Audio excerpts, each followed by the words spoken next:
are you a regular human? Because if you're a regular human, you've probably gone in your life many times from satisfaction, or happiness, or everything's okay, to dissatisfaction. There's a problem. This is in the way. I don't like this. As a regular human, maybe you've also wanted to go from dissatisfaction to satisfaction.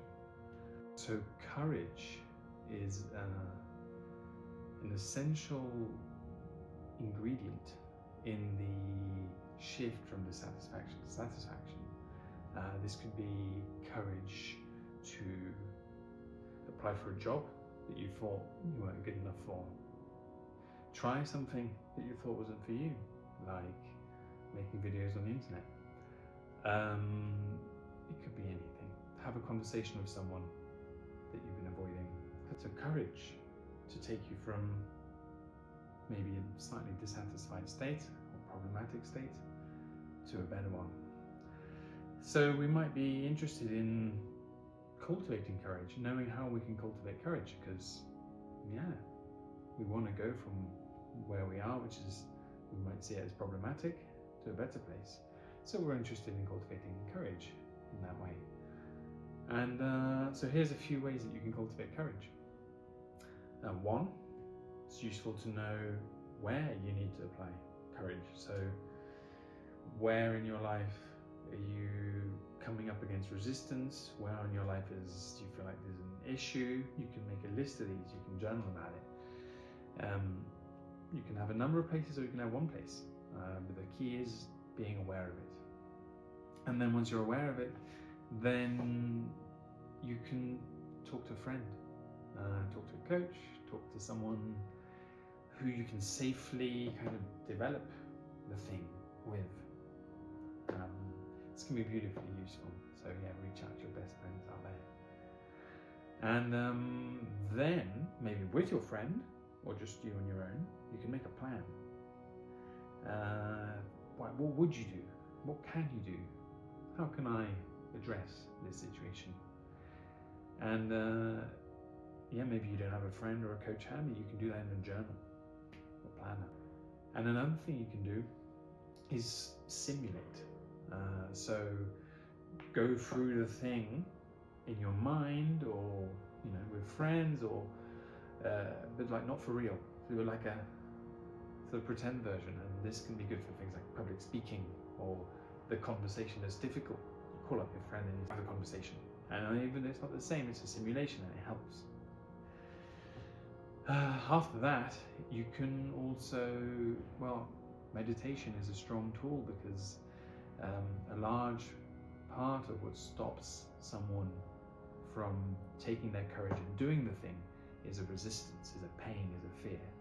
So you can, if you feel those emotions rising up when you're thinking about going to do it, then here meditation is your friend, because you can actually stay with those emotions. So stay present, stay in the body, feel them, and that will actually bring awareness to them and loosen them, release them, and help them relax. And it could be that the next time you think about doing it, there will be less of that, and courage has more room to flourish and take you all the way to the end.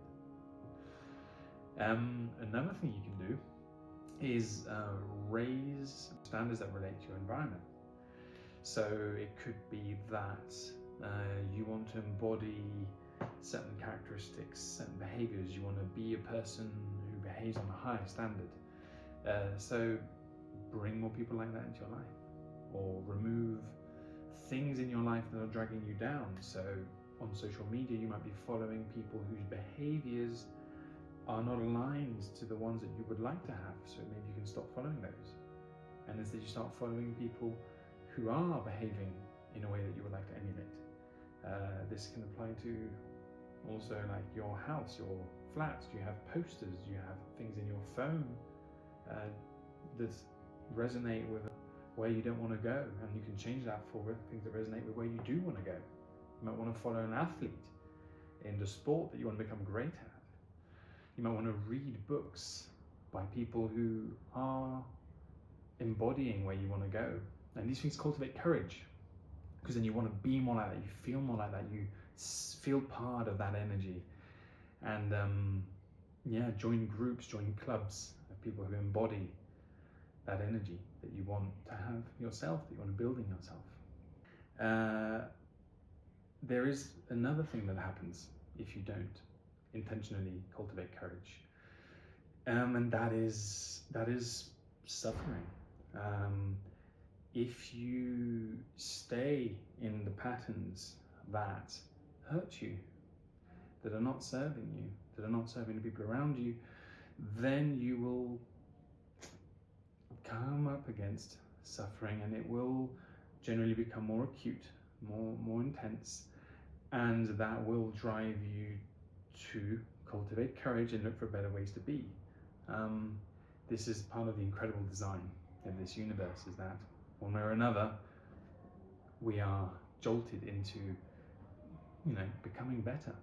So it's beautiful, and it's, you know, we don't like suffering, and intentionally cultivating courage is an option for us, but yeah, the suffering also will give us the chance to cultivate courage. So yeah, how are you cultivating courage? Where in your life would you like to cultivate courage? Let me know.